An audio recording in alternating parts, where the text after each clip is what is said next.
প্রথম নসিহত হচ্ছে 5 ওয়াক্ত নামাজ জামাতের সাথে পড়তে হবে। রাজি আছেন? আল্লাহ পাক কবুল করুন, আমিন। একটা হাদিস বলি, তাহলে নামাজের গুরুত্ব আপনার মাথায় চলে আসবে ইনশাআল্লাহ। বলবো? হাদিসটা কঠিন। রাসূলুল্লাহ সাল্লাল্লাহু আলাইহি ওয়াসাল্লাম বলেছেন, যখন নবীর নাম উচ্চারিত হবে তখন বলবেন কি? সাল্লাল্লাহু আলাইহি ওয়াসাল্লাম। নবী সাল্লাল্লাহু আলাইহি ওয়াসাল্লাম বলেছেন, মান তারাকা সালাতাম মুতাআম্মিদান ফাকাদ কাফারা। মান মানে যে কেউ, তারাকা মানে ছেড়ে দিল, ত্যাগ করলো, সালাতান মানে নামাজ, মুতাআম্মিদান মানে ইচ্ছাকৃতভাবে, ফাকাদ কাফারা সে ব্যক্তি কুফরি করলো। এই হাদিসটাকে আগে শুনেছেন? আলেম ওলামারা জানেন, কিন্তু আপনারা কি জানেন? মান তারাকা সালাতাম মুতাআম্মিদান ফাকাদ কাফার, যে ব্যক্তি ইচ্ছাকৃতভাবে বিনা ওজরে, কোনো ওজর নাই, ইচ্ছাকৃতভাবে নামাজ ছেড়ে দিল, ত্যাগ করলো, সে ব্যক্তি কুফরি করলো। এখন আপনি বলেন, কুফরি যে ব্যক্তি করে সে কি হয়? যদি আমরা ধরেও নেই সে মন থেকে নামাজ অস্বীকার করে না, অলসতা বশত পড়ে নাই, তারপরেও তো কাজটা ফাঁসে, কি তাই নয় কি? আচ্ছা, তো আজকের প্রথম নসিহত হচ্ছে 5 ওয়াক্ত নামাজ মৃত্যুর আগ পর্যন্ত কেউ ছাড়বেন না। আমার সাথে ওয়াদা করেন যে ইনশাআল্লাহ আগামী যতদিন বেঁচে থাকবো 5 ওয়াক্ত নামাজ জামাতে পড়ার চেষ্টা করব, যদি জামাত না পাই একা পড়ার চেষ্টা করব। আল্লাহ পাক তৌফিক দান করুন, আমিন। আজকে যদি এই কথাটাই শুধু বাসায় নিয়ে যেতে পারেন যে 5 ওয়াক্ত নামাজ আর জীবনে ছাড়বো না, আমাদের আজকের মাহফিল সফল। আর আজকে যদি অনেক কথাবার্তা হয় ওয়ার্ল্ড অ্যাফেয়ার্স নিয়ে, ইকোনমিক্স নিয়ে, শেষ জামানা নিয়ে, ঠিক আছে, আমাদের সমকালীন ফিতনাগুলো নিয়ে, কিন্তু দিন শেষে বাড়িতে যদি কিছু না নিয়ে যেতে পারেন তাহলে আলোচনায় এসে কোনো লাভ নাই। এই ছবি তোলাতলি, ভিডিও করা, হ্যাঁ, স্লোগান দেয়া, আইওয়াজ শোডাউন করার মধ্যে কোনো ফায়দা নাই। ফায়দা কিসে? কদ আফলাহা মান যাক্কাহা। আল্লাহ পাক সূরা শামসের মধ্যে বলছেন, কদ আফলাহা, সে ব্যক্তি সফল হয়ে গেল। সে ব্যক্তি সফল হয়ে গেল মানে সে জান্নাতে চলে যাবে ইনশাআল্লাহ। কে? মান যাক্কাহা, যে ব্যক্তি তার নফসটাকে, তার এই যে কলব, এটাকে পরিশুদ্ধ করতে পেরেছে, সে ব্যক্তি সফল হয়ে গেল। ওয়াকাদ খাবা মান দাসাহা, আর যে ব্যক্তি তার নফসটাকে পরিশুদ্ধ করতে পারলো না, সে ব্যক্তি ধ্বংস হয়ে গেল। 5 ওয়াক্ত নামাজ ছাড়া নফস কখনো পরিশুদ্ধ হবে না। আজকে আমরা অনেক যদি আলোচনা করি, বাসায় কিছু নিয়ে যেতে না পারি, তাহলে আলোচনার কোনো লাভ নাই, কোনো ফায়দা নাই।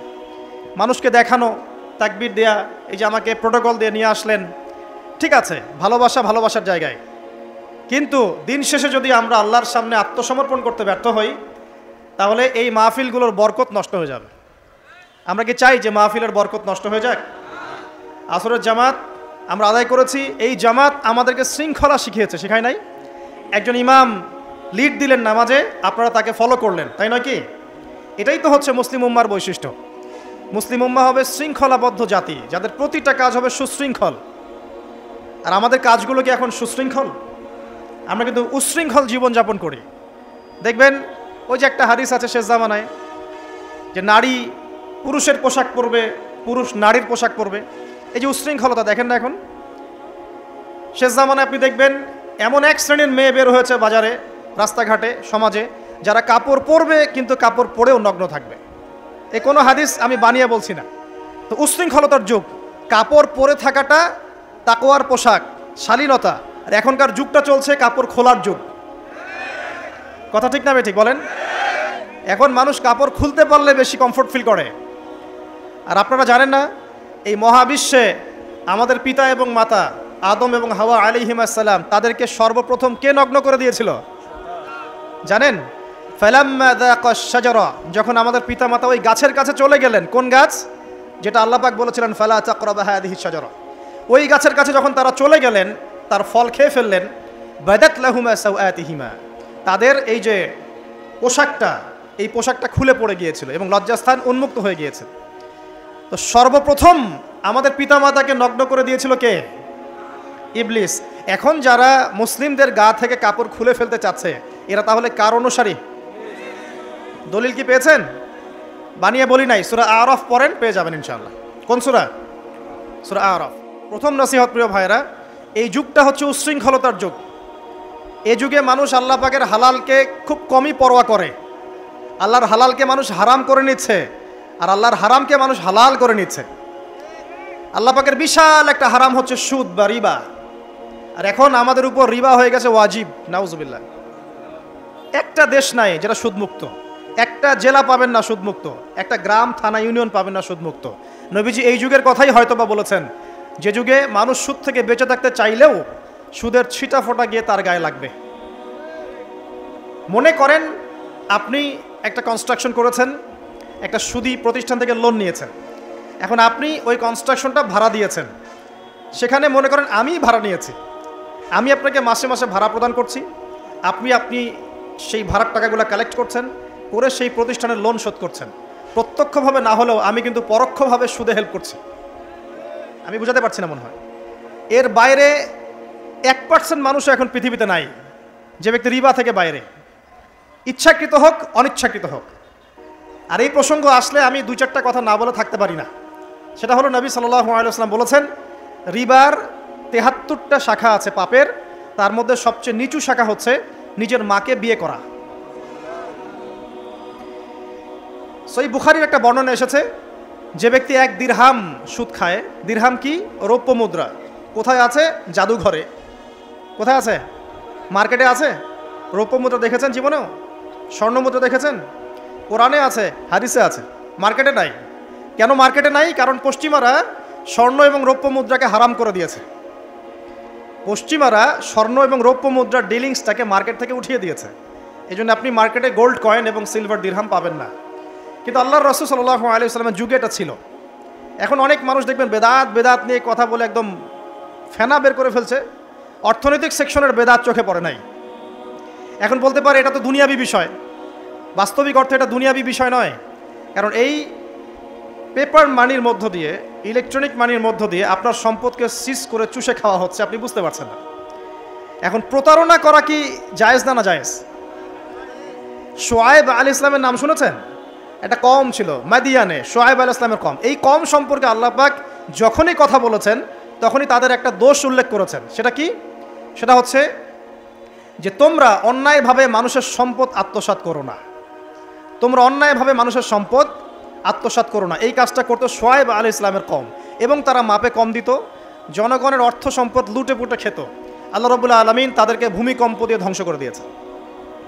এখন এই পুরো মনিটরি সিস্টেম যেটা চলছে, এর মধ্য দিয়ে গরিব যে দেশগুলো আছে, স্বল্প উন্নত দেশ বা মধ্যম পর্যায়ের দেশ বা আরও নিম্ন পর্যায়ের অর্থনৈতিক সেকশনে, তাদের রক্তগুলো চুষে চুষে খেয়ে একটা সভ্যতা আজকে বিশাল বিশাল অট্টালিকা নির্মাণ করেছে।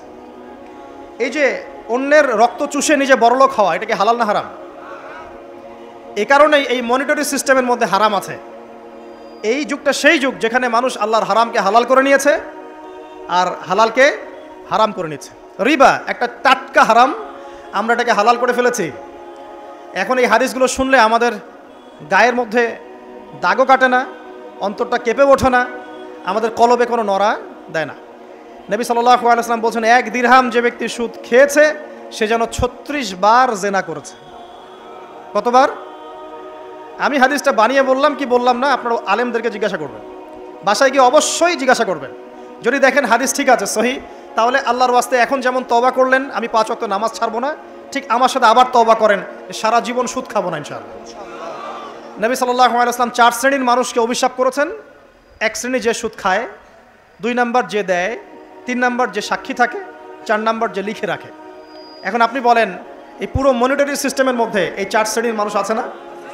কোনো না কোনোভাবে আমরা এর সাথে সম্পৃক্ত নই কি? সম্পৃক্ত। অতএব আল্লাহর এই বাণীকে যদি ভয় করেন, কোন বাণী? আল্লাহ পাক বলছেন, ইয়া আইয়ুহাল্লাযীনা আমানু, হে মুমিনগণ, ইত্তাকুল্লাহ, তোমরা আল্লাহকে ভয় করো, ওয়া যারু মা বাকিয়া মিনার রিবা ইন কুনতুম মুমিনিন, তোমরা সুদের অবশিষ্ট অংশগুলো ছেড়ে দাও যদি প্রকৃতপক্ষে তোমরা মুমিন হয়ে থাকো। ওয়া ইল্লাম তাফআলু, তোমরা যদি সুদ না ছাড়ো, আল্লাহর হুঁশিয়ারি শোনেন, যদি তোমরা সুদ না ছাড়ো, ফাযানু বিহারবিন মিনাল্লাহি ওয়া রাসূলিহি, তাহলে আল্লাহ এবং তার রাসূলের সাথে যুদ্ধের ঘোষণা শুনে রাখো। আল্লাহ এবং তার রাসূলের বিপক্ষে যুদ্ধ করে কেউ জান্নাতে যাবে? কেউ কবরের আযাব থেকে বাঁচতে পারবে? কেউ হাউজে কাউসারের পানি পাবে? আল্লাহ এবং তার রাসূলের সাথে যুদ্ধ করে কেউ টিকতে পারবে? আপনার কি তাই মনে হয়? যদি মনে হয় তাহলে দিব্যি সুদ খান, কোনো সমস্যা নেই। আর যদি মনে হয় যে আল্লাহ এবং তার রাসূলের সাথে যুদ্ধ করে আমি পার পাবো না, আল্লাহ এবং তার রাসূলের বিরুদ্ধাচরণ করে আমার কবর টিকবে না, কারণ আমি একটা কথা বারবার বলি আপনাদেরকে যে আল্লাহ ছাড়া আমাদের আপন বলতে কেউ আছে? একাই এসেছেন পৃথিবীতে, একাই যেতে হবে। আপনার খ্যাতি, আপনার অর্থনৈতিক খ্যাতি, অর্থের প্রতিপত্তি, আপনার ক্ষমতার দাপট, আপনার ধর্মীয় দাপট, কোনো কিছুই, ফ্যান ফলোয়ার্স, কেউ আপনার সাথে কবরে যাবে না। মনে করেন আমি আসছি, আপনারা সবাই স্লোগান দিচ্ছেন, কথার কথা, আপনারা আমাকে ভালোবাসেন, বা একজন পলিটিশিয়ান আসছে, আপনারা সবাই স্লোগান দিচ্ছেন, ভালোবাসেন তাকে। দিন শেষে ওই পলিটিশিয়ান একাই কবরে যাবে, দিন শেষে আপনিও একাই কবরে যাবেন, আমিও একাই কবরে যাব। আলটিমেটলি কি হলো, দুনিয়া এবং আখেরাতে আল্লাহ ছাড়া প্রকৃত বন্ধু আমাদের কেউ নাই, প্রকৃত মওলা কেউ নাই। সেই আল্লাহ এবং তার রাসূলের বিরুদ্ধাচরণ করে কেউ তার সাথে যুদ্ধ করে কবরে পার পাবে, এমনটা ভাবা বোকামি নয় কি? আল্লাহ পাক আমাদেরকে বোঝার তৌফিক দান করুন।